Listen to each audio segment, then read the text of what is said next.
The senator from California. Mr. President, over the last 250 years, this country has grown from a handful of rebellious colonies to an economic, scientific, military, cultural, technological, and agricultural behemoth.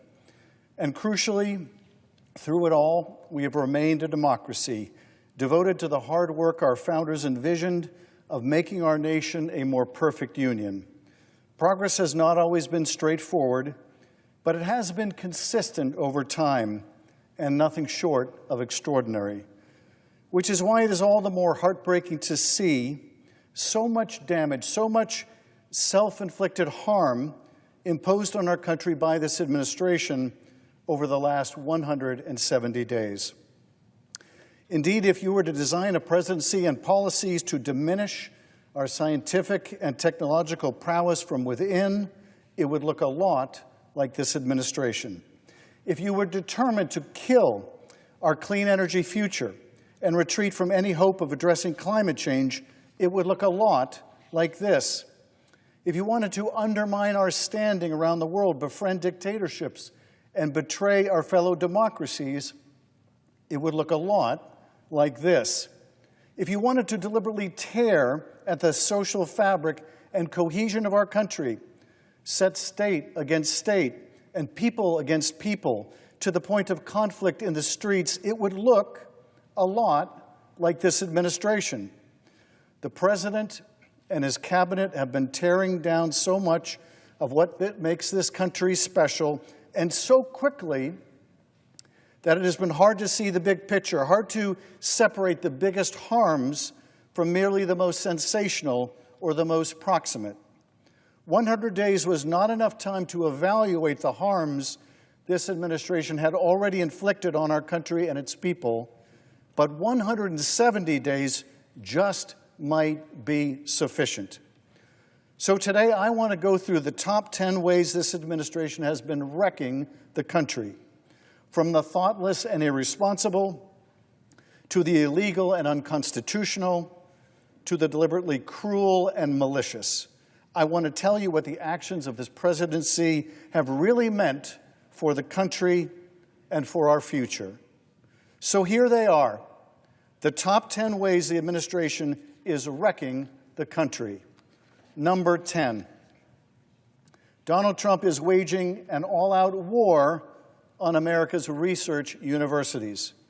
America's universities have been the envy of the world for much of the last century, powering scientific achievement and economic growth, dramatic breakthroughs in medicine, significant achievements in the arts, technological innovation, and all of the attendant economic benefits have been driven by a decades-old partnership between universities and the federal government.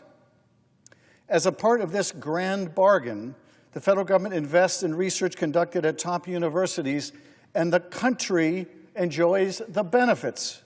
From brilliant scientists in academia, the military gets new technologies and capabilities, including innovations in fusion energy, laser technology, electronic jamming capabilities, and so much more. Our healthcare is improved, and our lifespans are increased by university-led research into new medicines, medical implants, and devices. Food science helps us grow healthier crops and produce more food with less water and less pesticides. You would be hard-pressed to find a field of scientific endeavor in which university research has failed to deliver. Now all of that is on the chopping block. The administration has canceled tens of billions of dollars in university research funding. It is stopping some of the best and brightest students from coming to the U.S. to study by banning international students from attending. Already, some of the world's most promising students are choosing to go elsewhere, to China or the UK or Sweden or Canada. The reason we want the very best students is that we can remain the global leader in every field of endeavor.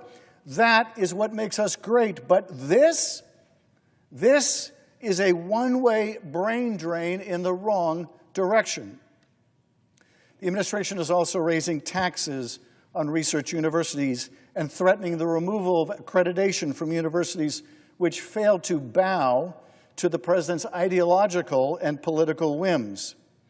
And it is using real concerns about anti-Semitism on campus as a pretext, or the policies of athletic departments that it disfavors, to justify attacks on universities that will do nothing but set the country and our economy back.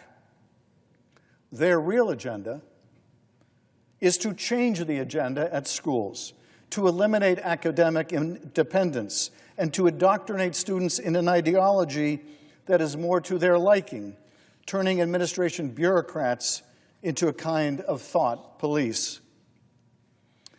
Coming in at number 9 of the top 10 ways the administration is wrecking the country, taking away food from hungry kids in America. Donald Trump promised to make America healthy again, but he is not. Instead, he has settled for making America hungry again. The budget just realized through their big ugly bill makes a multi-$100 billion cut to the SNAP program. That's supplemental nutrition and food assistance, basically food for hungry kids and families. This isn't a cut that can be explained away with a vague multi-purpose phrase or platitude like waste, fraud, and abuse, or by engaging in funny math. Feeding hungry families is not wasteful. Providing fresh food at schools for kids that can't otherwise afford to eat is not a fraud. And helping seniors living on the edge of poverty afford a meal is not an abuse. But taking this food away to fund tax cuts for wealthy people and corporations, that is a fraud, that is a waste, and that is an abuse. These cuts will mean more kids who are unable to get a school lunch, more seniors literally sitting and starving in their homes, an America that is more hungry than before, an America that, though it is the richest nation on earth and the most productive agricultural nation on earth, has chosen to adopt more hunger as its policy. Moving on to number 8. Coming in at number 8 of the top 10 ways the administration is wrecking the country, Donald Trump is destroying our alliances with democratic nations around the world and aligning our country with dictators. Across administrations and decades, America has been a symbol of stability for the globe, a trusted partner, a champion of freedom and democracy. We have stood up to evil empires and championed the cause of liberty. And though we have made more than our share of mistakes in trying to rebuild other nations in our image, we have strived to achieve a foreign policy consistent with our values. Now, in just the first few months, so much of that legacy has been betrayed. So many of our alliances have been degraded.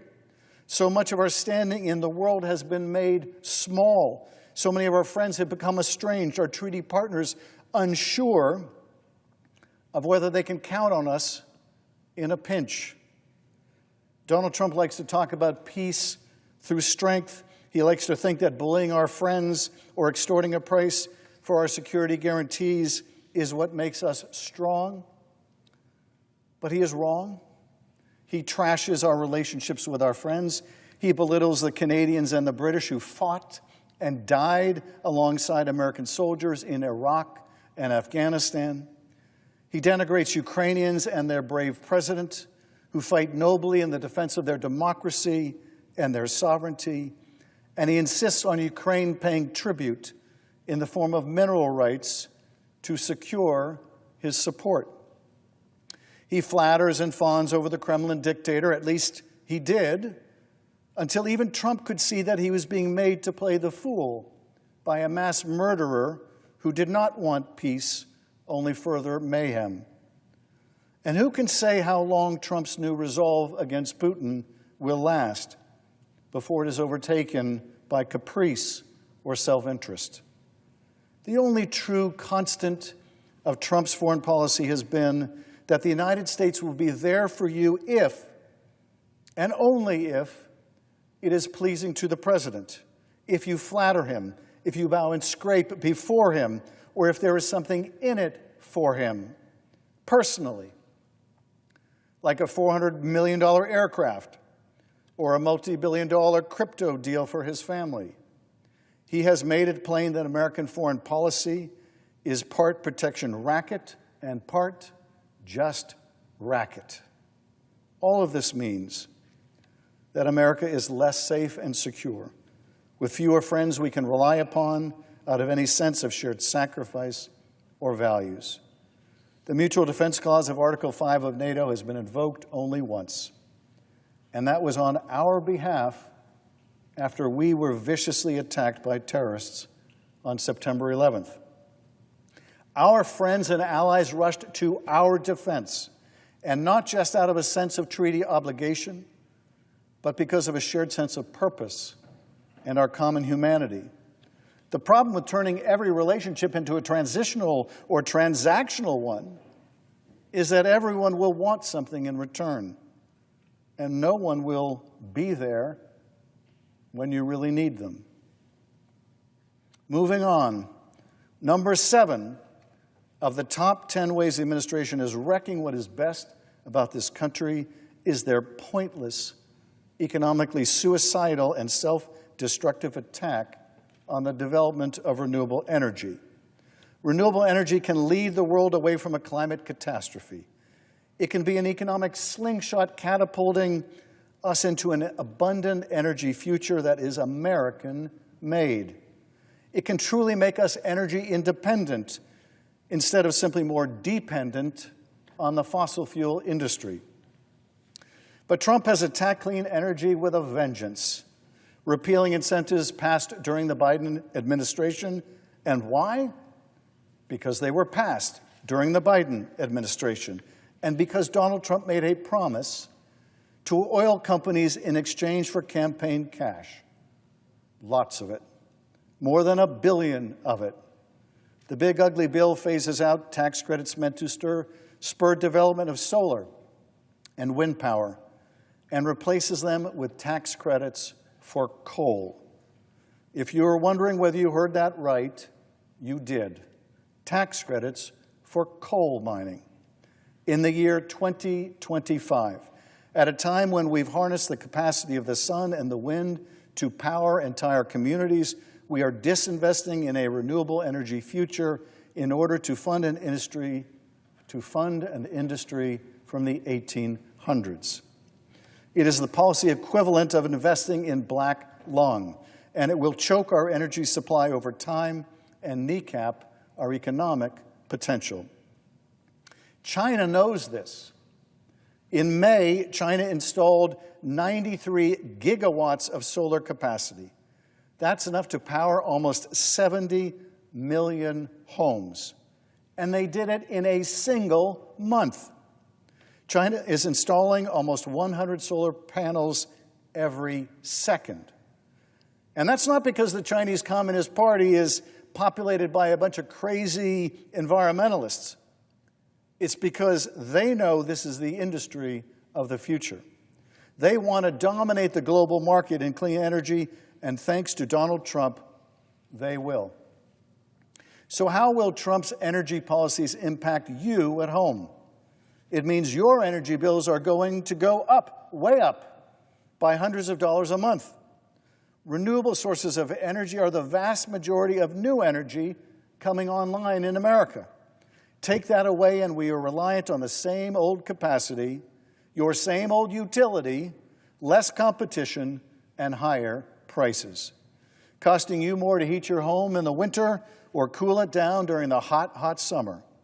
It means more families will make the impossible choice between paying their utility bills and putting food on the table.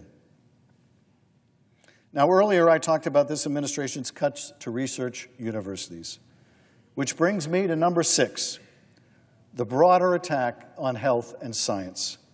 The administration is slashing the National Institutes of Health, the nation's premier medical research agency. They have cut NIH by almost half.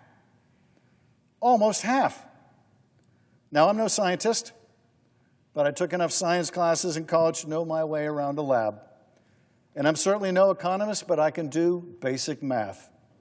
And I can tell you with certainty, as anyone can who looks at this, that cutting NIH in half, massively gutting research grants and positions, will lead to the cancellation of clinical trials and new treatments, and to Americans needlessly suffering from any number of illnesses and disease.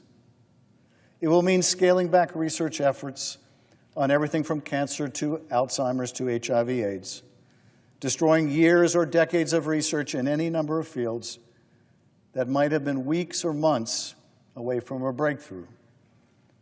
That hurts everyone. There isn't a senator in this body who hasn't been visited by families with sick children or sick parents or constituents who are ill themselves, constituents who have pleaded with us that we increase funding for NIH, who have put a human face on the hope that they or their loved ones might be saved. Saved if only we invest in NIH. And now we turn our back on them. And for what? For what? At number 5 of the top 10 ways the administration is wrecking the country, we have the massive DOGE cuts to the federal workforce and federal agencies everywhere. Elon Musk and his lot of unqualified, unvetted, unrestrained tech bros have taken a chainsaw to any number of federal grants, federal contracts, federal departments, and federal jobs without the slightest understanding of the human consequences. Musk may have held himself harmless during these massive cuts. He managed to use his position in the administration to expand his billions in government contracts at Starlink. But everyone else was made to suffer. Now that he is gone, the wrecking crew continues its work. DOGE accidentally cut nuclear safety staff, then had to rush and try to rehire them. They cut specialists in bird flu, and then they had to try to rush and rehire them. Remember those coal tax credits I mentioned earlier? Well, they're cutting mine safety efforts, making dangerous work even more so. They doged USAID and diminished our soft power around the world. They are dismantling the Department of Education and selling off our children's education piece by piece. And they would cut NASA in half. There is no more high-profile example of America's scientific and technological prowess than our space program. And sadly, there is no better example of its deliberate forfeiture.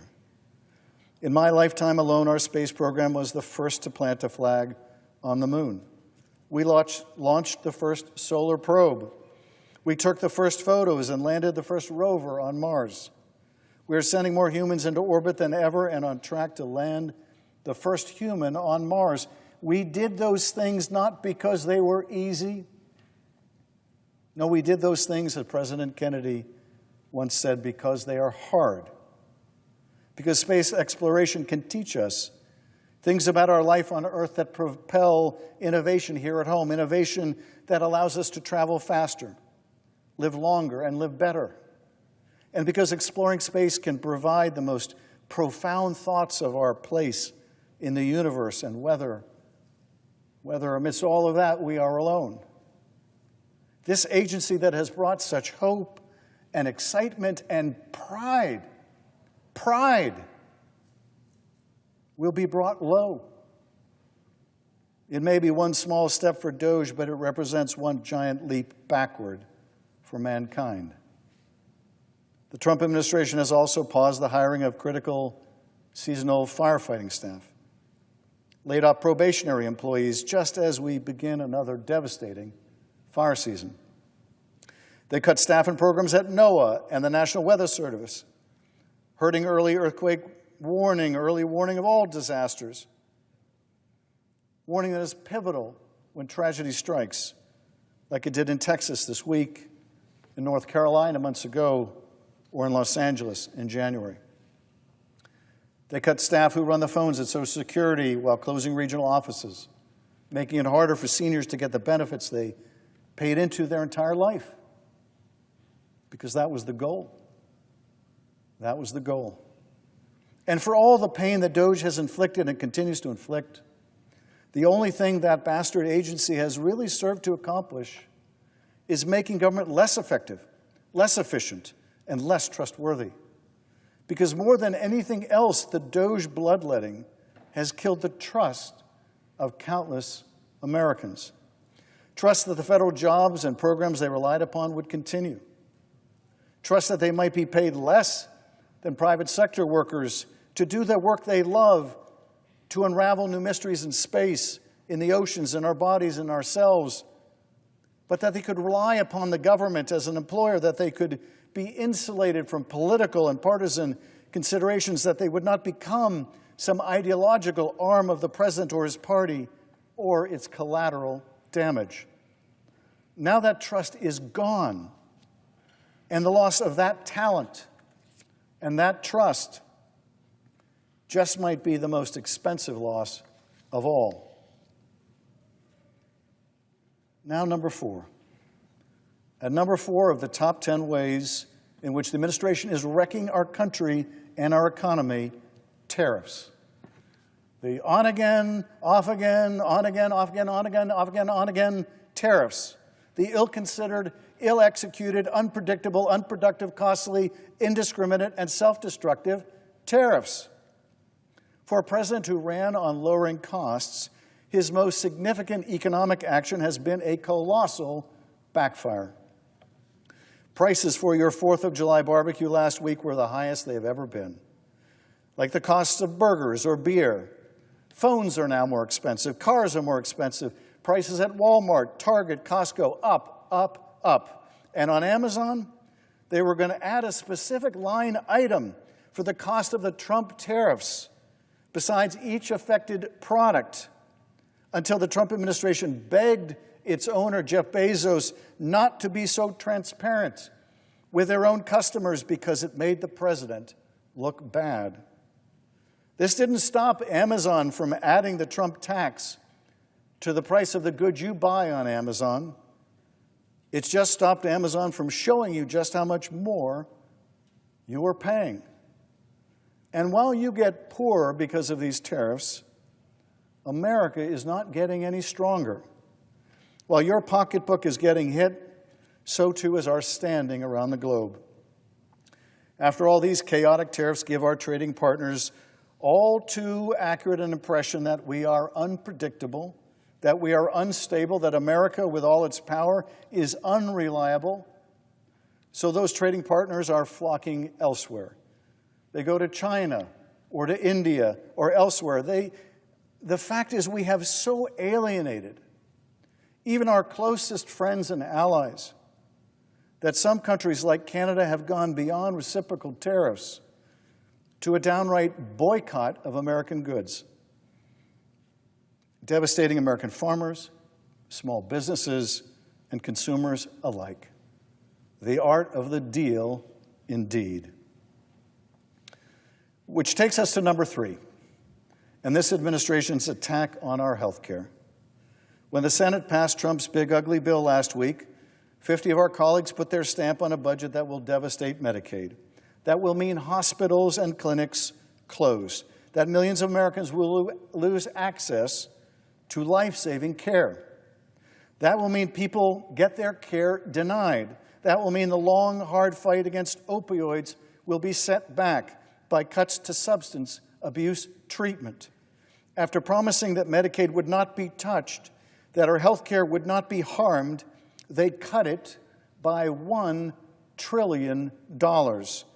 Trillion with a T, to fund tax cuts for wealthy people by the trillions. And when your hospital closes because it loses millions of Medicaid dollars, it won't matter whether you were personally on Medicaid. Your hospital will be gone. You and everyone else will have to drive farther to find an emergency room, to have a baby, to get dialysis, or to be treated for a stroke. The quality of your care will decline. Your access to care will diminish, especially reproductive care, but every kind of care. Most of us will pay more, a lot more, for the care we receive. But some will go without care altogether. In the richest nation on earth, we will move farther away from universal quality care to a period of even greater scarcity, even shorter lifespans, even lesser quality of life. And again, for what?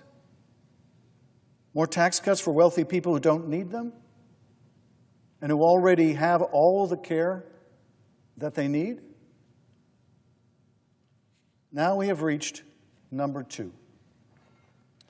Number two of the top 10 most destructive acts of the administration: Trump's undermining of the rule of law. The assault of the rule of law began almost immediately with the pardon of 1,550 people who committed one of the most serious offenses in the nation's history, attacking the U.S. Capitol to stop the peaceful transfer of power. In granting pardons to hundreds of offenders who used violence that day against police officers, Donald Trump sent a powerful message to his followers that they may use violence on his behalf and he would have their back, that he would insulate them from the law and from accountability. And more than that, that he would promote them, advocate for them, appoint them to high positions in a new Justice Department, a department oriented not towards justice, not devoted to a rule of law, but devoted only to him. In Trump's Justice Department, we are no longer a nation of laws, but a nation of men to be rewarded or punished according to the president's whims. A mayor of New York charged with corruption has his case dismissed, not because of any prosecutorial misconduct or lack of evidence, but because he is useful to the president on an unrelated policy matter. In Trump's Justice Department, the absence of evidence or lawful predication is no bar to initiating a criminal investigation, when a political pretext will do. He is using the department as both sword and shield, a sword to pursue his enemies and a shield to protect his friends, and to protect no one more than himself. A president given immunity by Supreme Court justices he appointed, acting like a convicted felon because he is a convicted felon, now engaging in the most blatant graft and corruption, accepting gifts and gratuities, airplanes and commissions in the hundreds of millions, in the billions, and without any fear of investigation, let alone prosecution. The inspector generals are gone. The watchdogs are gone. Only the dogs are left to feed on the carrion that was the rule of law.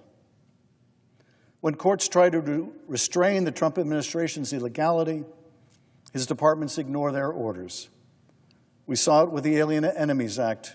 We see it with the unlawful impoundment of FEMA funds, with the lawless withholding of state funding, with attacks on foreign assistance appropriated by Congress, with racial profiling and illegal renditions to foreign prisons without due process, or frankly, any kind of process. Which brings us to number one. The number one way in which Donald Trump and his administration are wrecking this country, and that is by destroying the very idea of America. Our nation was formed as an improbable experiment, an experiment based on the unproven idea that people possessed sufficient virtue to be self-governing, that we did not need to be ruled by a tyrant. From that humble and daring beginning, the idea grew that a country so constituted, so organized, could not only rule itself, but could attract the best and the brightest, the most industrious of souls from all over the earth and make them Americans. That there would be no caste system in America, that here anyone with the drive, the talent, and the intellect could prosper. that there were no limits to what we could achieve. That idea that became America was our most powerful appeal, our calling card at home and around the world. It has driven people to our shores. It has inspired people in dark prison cells in Iran, in labor camps in China, in gulags in Russia, and in impoverished places everywhere to dream of America, what it stands for, and what it might mean to them if only they were so lucky, so very lucky, to one day move to this great place called America. And Donald Trump's destruction of that idea, the idea of America as the last best hope of mankind, is the worst offense of this administration. During Ronald Reagan's final speech as president, he spoke of a man who wrote to him of the uniqueness of America. "You can go to live in France," the man wrote, "but you cannot become a Frenchman. You can go to live in Germany or Turkey or Japan, but you cannot become a German, a Turk, or a Japanese. But anyone from any corner of the earth can come to live in America and become an American. Other countries," Reagan said, "may seek to compete with us, but in one vital area, as a beacon of freedom and opportunity that draws the people of the world, no country on earth comes close. This," he said, "is one of the most important sources of America's greatness. We lead the world because, unique among nations, we draw our people, our strength from every country and every corner in the world. And by doing so, we continually renew and enrich our nation. While other countries cling to the stale past, here in America we breathe life into dreams. We create the future, and the world follows us into tomorrow. Thanks to each wave of new arrivals to this land of opportunity, we're a nation forever young, forever bursting with energy and new ideas, and always on the cutting edge, always leading the world to the next frontier. This quality is vital to our future as a nation. If we ever close the door to new Americans, our leadership in the world would soon be lost." That was Ronald Reagan. But now we have Donald Trump, a president who, more than any other in our history, clings to a stale past.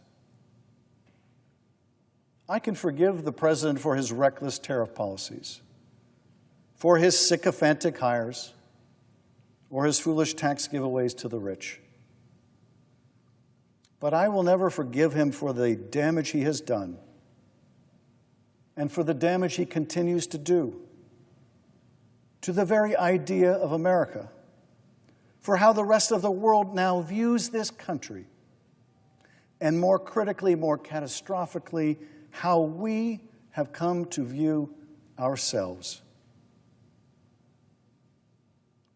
Tackling immigrants to the ground, people who are landscapers or farm workers or restaurant workers or garment workers, let alone beating them while they lay there as agents did the father of 3 U.S. Marines, is not how Americans treat the hardworking people who come here in search of a better life. Using the military against our own citizens, sowing chaos and division in our cities, is not consistent with the idea of America. This is not an America confident of its future and of its place in the world, able to inspire people around the world, able to see the best in ourselves. On a day that Benjamin Franklin watched our nation being formed, on a day he witnessed George Washington preside over the Constitutional Convention, seated in a chair with an image of the sun embossed on its top, Franklin pulled some of his colleagues aside and remarked to them about how artists often have a difficult time distinguishing between a rising and setting sun in their art. I have often, Franklin said, and often in the course of this session, looked at that emblem behind the president without being able to tell whether it was rising or setting. But now, at length, I have the happiness to know that it is a rising and not a setting sun. Today, I know that a great many Americans fear that our sun is setting. But I do not believe that. I have more faith in America than that. We have overcome far greater challenges in our history than our present difficulties. And those who would bet against this country would be wise not to. Those who have are far more likely to be proven the losers than the winners of that bet. The sun is not setting on our republic, but eclipse-like it is obscured, and the actions of this administration have cast a kind of shadowy darkness over the land. Though our sun is not setting, neither is it rising, nor will it rise of its own accord. In this respect, Franklin's celestial metaphor falls short. We have no control over the sun. Our orbit has been predetermined by forces well beyond our time and understanding. We are powerless to change its trajectory, but we are not powerless to change our own. We are not powerless to save our country, to remember who we are, to once again capture the imagination, the hopes, and aspirations of a weary mankind. Our sun, America's sun, will rise again and shine brightly unto ourselves and to all nations. But it will take all of us working together and well into the future to make it so. Until then, we must press on, doing all we can to mitigate the harms of the current administration, until we can end them, until we can bind up our nation's wounds, as Lincoln said, and begin again the sacred work of restoring the very best of America. Mr. President, I yield back.